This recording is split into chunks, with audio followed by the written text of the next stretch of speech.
Okay, this is a video walk around of a 2020 Berkshire 34QS. We'll go through around the outside, show you where everything's at. The main awning is on the slide out, so the controls are in here. Turn the awnings on, and then patio awning extend. Hold it for a few seconds, and let it go, and it will run all the way out. The same thing for retract. If you look up here, I don't know how well you can see that. If you can zoom in, sorry, because of we're outside in the sun. There are two Allen screws at that knuckle that you can adjust to change the pitch of the awning.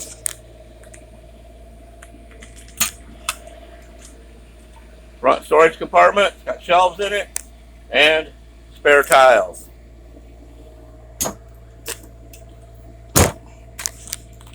Next compartment back is a double door. You open the first door and the second door. Okay, where is it?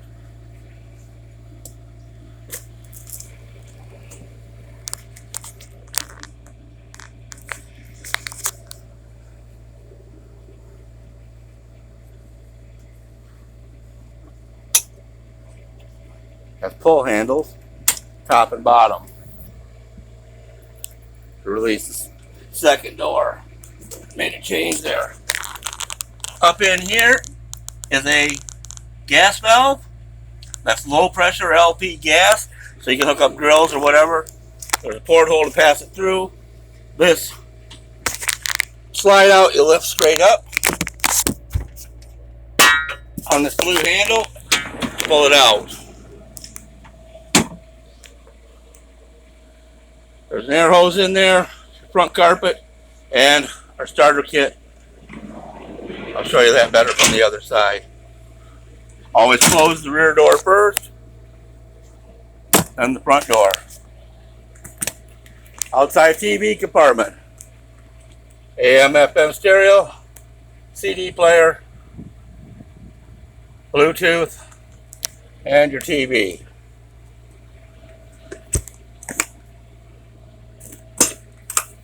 This is the back side of your wet bay.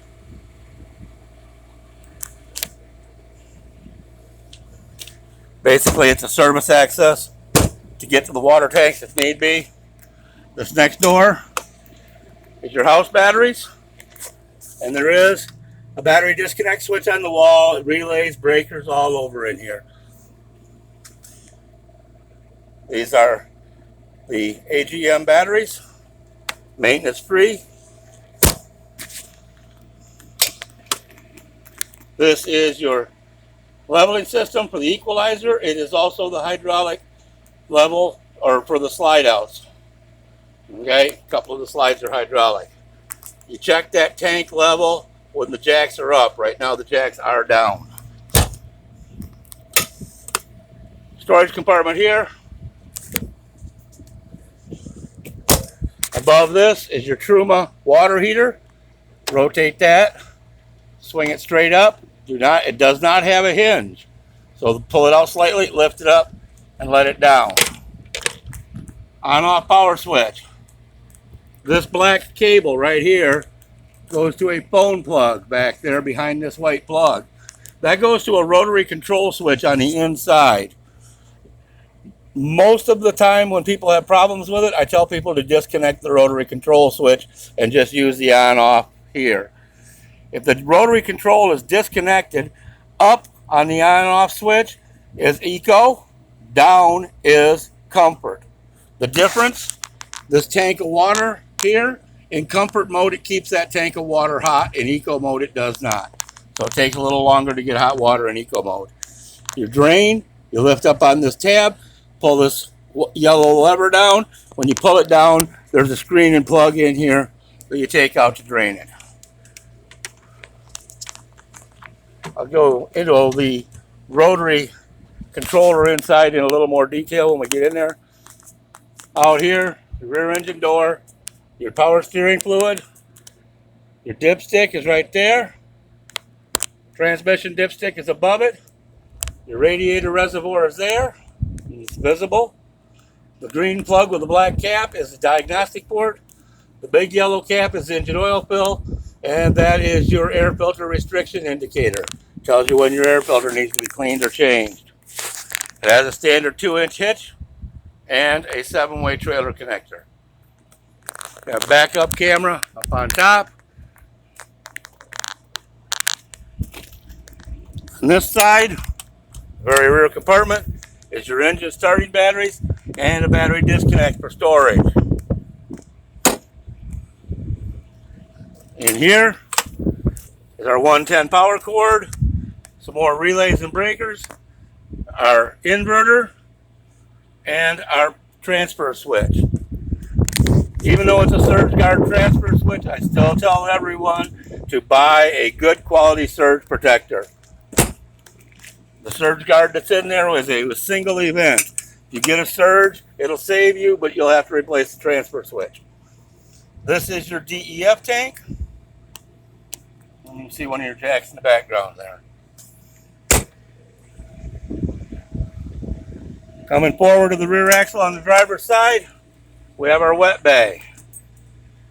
We have our fresh water inlet and our black tank flush. The black tank flush, when you hook a hose to it, goes right straight to the black tank to rinse it out. This inlet here is controlled by this valve. Depending on what position this valve's in, depends on what it's doing. If you're hooked up to city water and you turn it to tank fill, it fills your fresh water tank.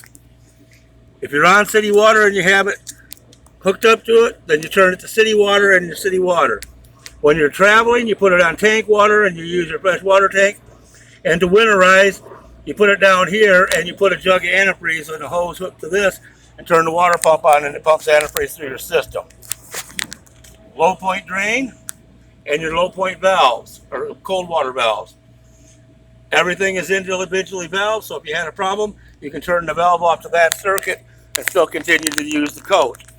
The same applies over here on your hot circuit and your hot low point drain, your outside shower, and your sewer hose hookup. Black valve is black, gray valve is gray. Water filter housing.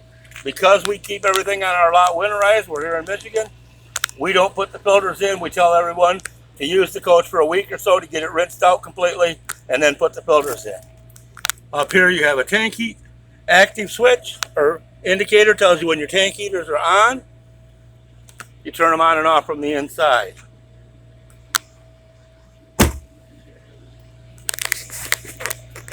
Your furnace, we do recommend putting a mud dauber screen over it in the summer when you're not using it, so that the bugs don't make your furnace into a condominium and it doesn't work when you need it.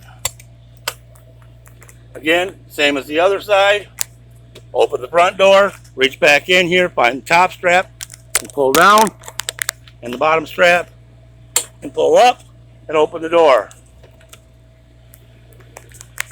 Again, there's your air hose, your front carpet, and your starter kit. Starter kit's got a sewer hose in it, a water hose in it, water pressure regulator, a 110 adapter, and toilet paper and toilet chemical.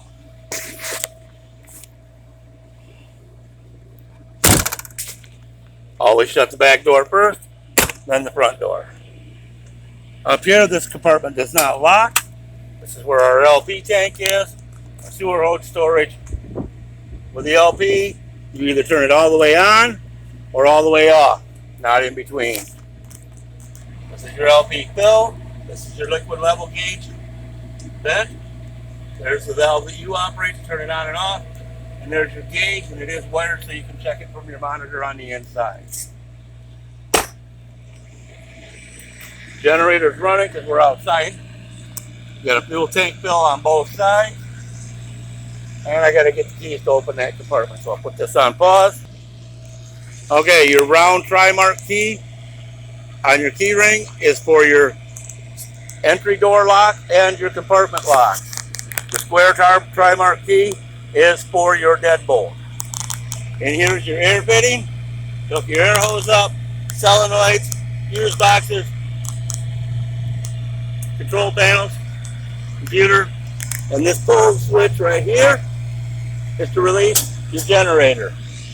You pull that, your generator pops out, and you can access your generator for service. Yellow cap is your oil fill and dipstick. The bluish white cap is your antifreeze. Hour meter, start stop switch. Windshield washer solvent. Pretty simple, pretty straightforward.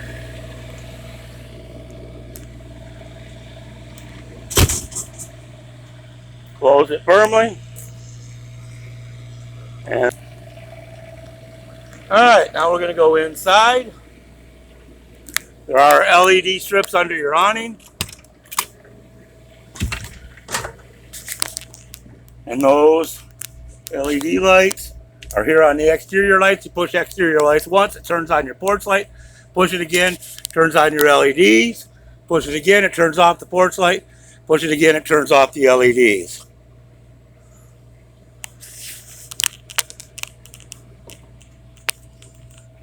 The door awning, extend and retract, requires that you hold the button.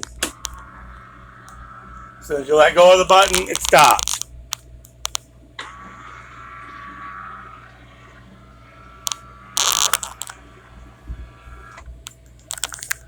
Again, the awnings are for shade, not for wind or rain protection.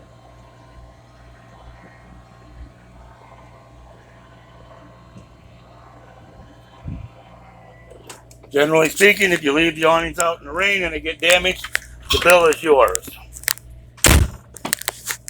Cargo lights, master lights, exterior lights, ceiling, kitchen, and aisle lights. Your aisle lights are little markers on the floor. Ceiling lights are the kitchen. Master lights, if you hold the light master for a few seconds, it turns everything on full light. Alright, a little nicer in here. Passenger seat, recliner. Swivel lever to rotate the seat. Your armrest. Alright, I've already got the jacks leveled.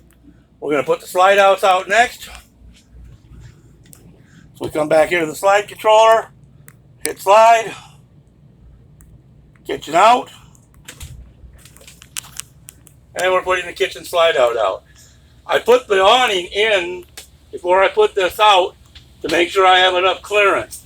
So you got to remember that the awning will go out with this slide. So you want to put the slide out before you put the awning out. And you have a sofa, press out.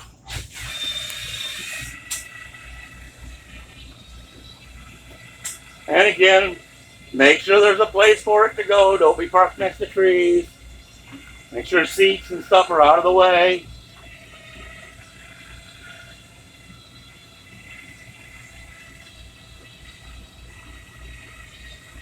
When they first started doing slide outs, I thought, how big of a deal can a couple feet of slide out make?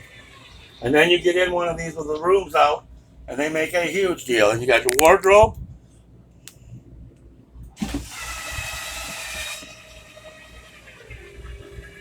Now, when you download the app and set the app up with this unit, you can do all of this from the app. There are some things that are on this control panel that you cannot do with the app, but most of the stuff you can do with the app on your phone. Makes it a lot nicer because with the app on your phone, you can stand outside and watch the slide outs if you're parked somewhere where you think you might be close.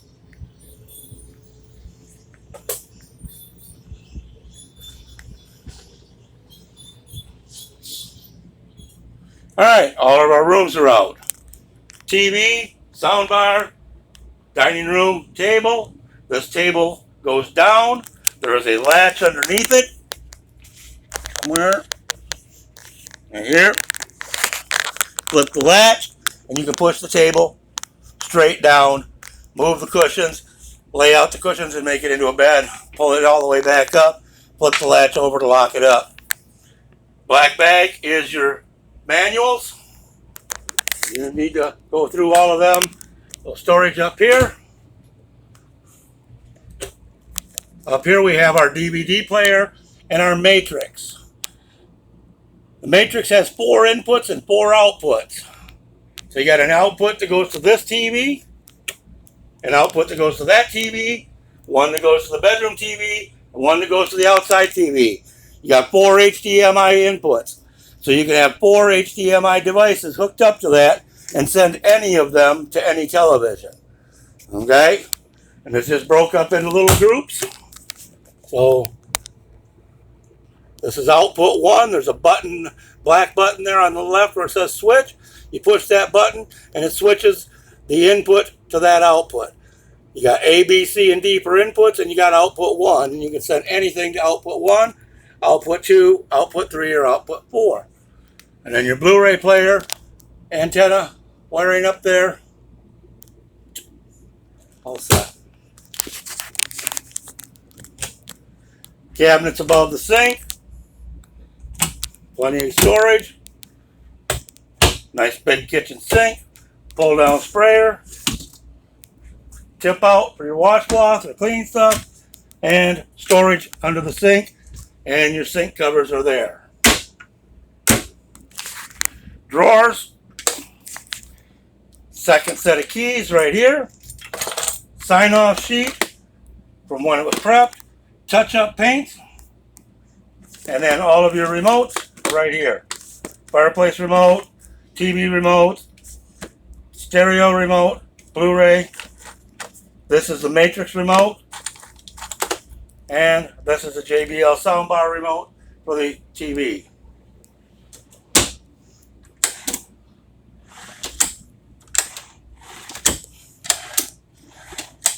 All the drawers are latching.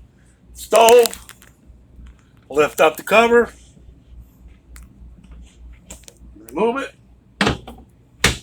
Take the other cover off. Set it aside. Turn the burner to the light position. Turn the sparker.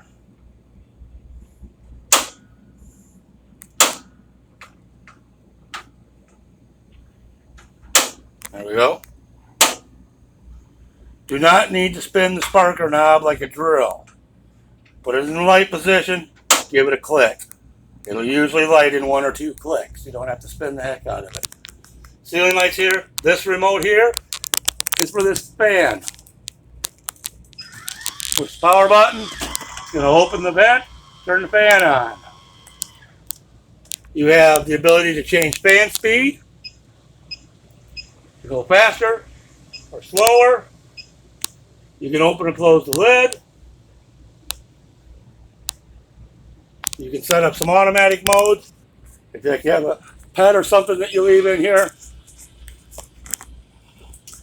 Microwave is also an induction oven.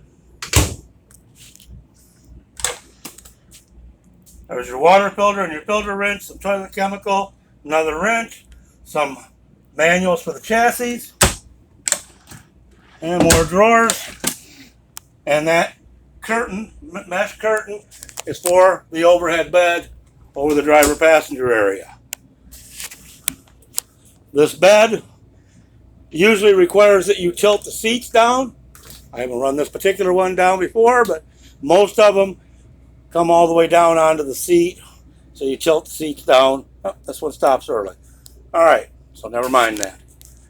There's a little hook up there and hook up over there. And grooves, you can put this mesh in. You got little storage pockets up here. TV, storage over there. Ladder mounts.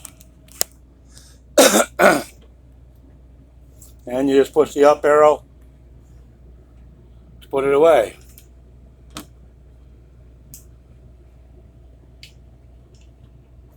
And then turn the key off so that it doesn't get put down accidentally. Above the couch, we have storage all the way across.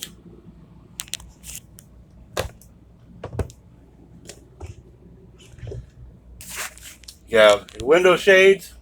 You have a nightshade. These are all pull down. Put them up, give them a little tug, and let them go. And then there are day shades on all the windows as well. The day shades are the same as the night shade. You pull them down, hold them for a second, give them a tug and let them go to put them up. That's throughout the coach. When you tip these seats up on the dinette,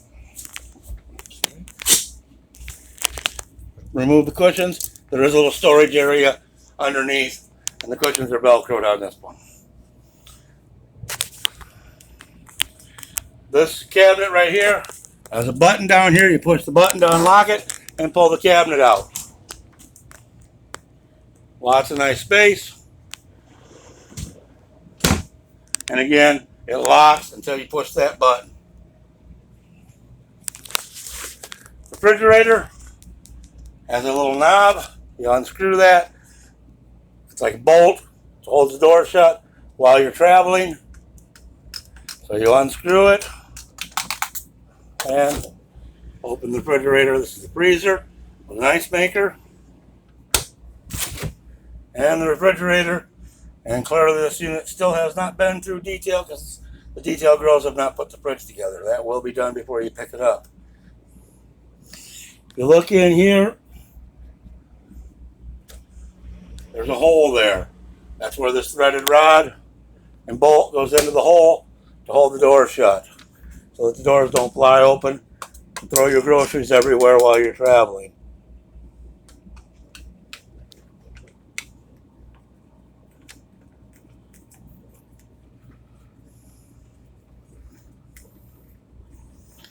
Alright, take a quick break here.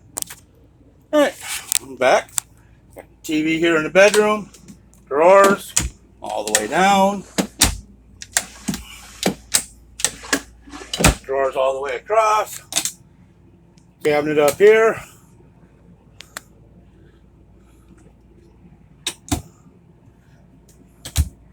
TV. I believe that coax back there is for satellite. Again, I did not prep this unit, so I apologize. There are certain things that I don't know exact answers to, but I can pretty much guess that that's satellite. Back here in the rear corner, your Whirlpool Dryer and your washer. They're apartment size. We don't do laundry in them, but we do run them to make sure they work. Closet, the bunk ladder, light has a switch on the light to turn it on and off.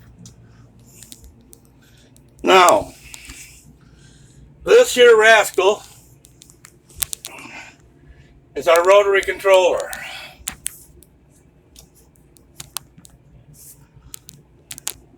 And let's see. That is a correct starting sequence. So what I did, turned it on outside, turned it off inside for about 20 seconds or so, and then turn it on inside, and I get a solid light. That means our water heater is ready to work. What will happen is somebody will turn it off somewhere else. Some of these coaches have power switches that you can shut it off at the control panel. I want to try something, see if it applies to this model or not. Because we have one issue we've had with a few of these, where if I turn my light master off, it turns all my lights off, and it turns my water heater off. Okay? So now I have to turn the water heater back to the off position, turn my lights back on, and I have to wait, usually about the time it takes to walk back to the controller, turn it back on. Didn't wait long enough.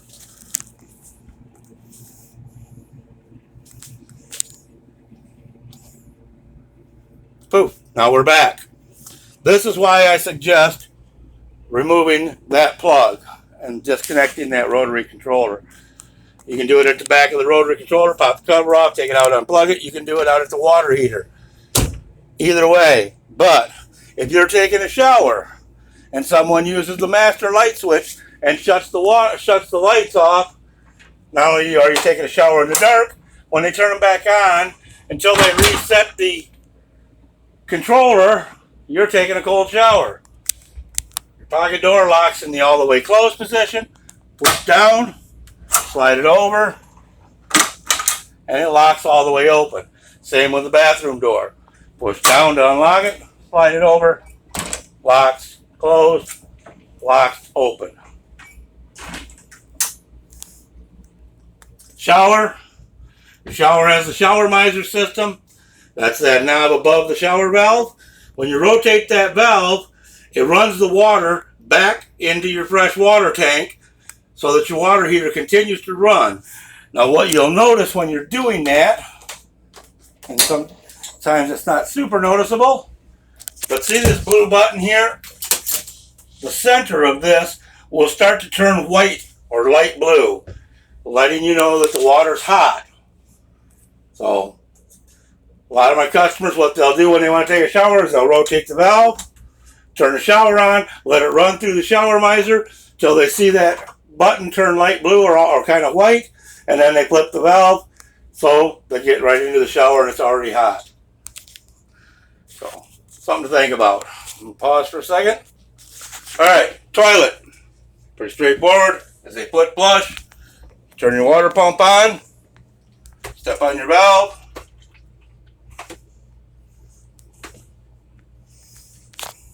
and I didn't prep this. Oh, I know, I didn't flip the water, I didn't change the water valve when we were outside, so it's not set to run on the tank. Sorry about that. You step down slightly on this pedal to add water to the bowl, step down all the way to flush it. Little drawer, storage area under the sink, cabinets, more cabinets, light switches. You have a fan, fan's here, open the lid, close the lid, turn the fan on. We're going to go back to that touchscreen last. Well, no, I think I'm going to do that next. We're getting close to the end here. Alright. No, I am going to do this last. Let's go to the driver's area. I've only got about 4 or 5 minutes left on this video session, then I'm going to have to start a second video. So let me get through a couple of things, and then we'll shut this down and start another video. This is going to probably do it. Equalizer leveling system. Power on and off. Turn the power on. All the lights are going to come on, and then they're all going to go out unless the jacks are down. Okay? The jack downs are right there, those 4 lights. Now, first and foremost, those 4 lights don't mean the jacks are actually down. What they mean is there's less than 2600 psi on the retract side. These jacks are hydraulic up and hydraulic down. When they go up, they continue to go up until they hit hydraulic pressure above 2,600 pounds, and then they shut off.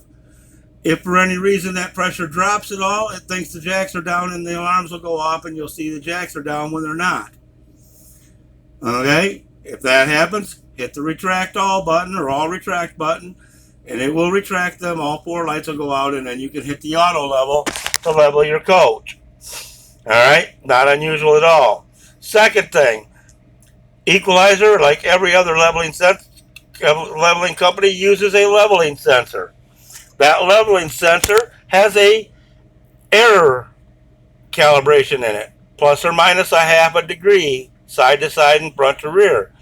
That's a total deviation of 1 degree, and a coach this size, 1 degree of being off can be an inch or 2 lower on one end or the other, which is not, as you say, level. But it's level enough that the systems will all work. If you want to adjust it, you can adjust it anytime the panel's on. Press down on the front arrow to raise the coach, because this is jack down or jack up. Jack up is coach down, jack down is coach up. So this jack panel is talking about what the jacks do. If we put the front jacks down, it raises the front of the coach. If we put the right side down, it raises the right side. If we put the left side down, it raises the left side. Same with the rear. Anytime you want to adjust this coach, you can adjust it. Doesn't matter. It doesn't care. If you find that you always have to adjust it the same way, like every time you go to the campground, you got to raise the front an inch. Okay? Raise the front up an inch, turn the power off, hold the auto level button. While you're holding the auto level button, turn the power on. It's going to start beeping. Let it beep 5 or 6 times. You get a confirmation beep. You just recalibrated the jacks. So if the calibration was a little bit low on the front, causing you to have to readjust the front every time, raise the front where you want it, recalibrate the jacks, and see if that improves it. It's never going to be perfect. The odds of it landing perfect are pretty thin. It does happen, but they're not very good odds. Parking brake, mirror control, headlight switch, ignition switch. This stalk here, you push it forward and back for your engine brake, rotate, drive, neutral, reverse, and you have a manual auto button here. Pull up to manual shift. And you can push this button also to change shift modes.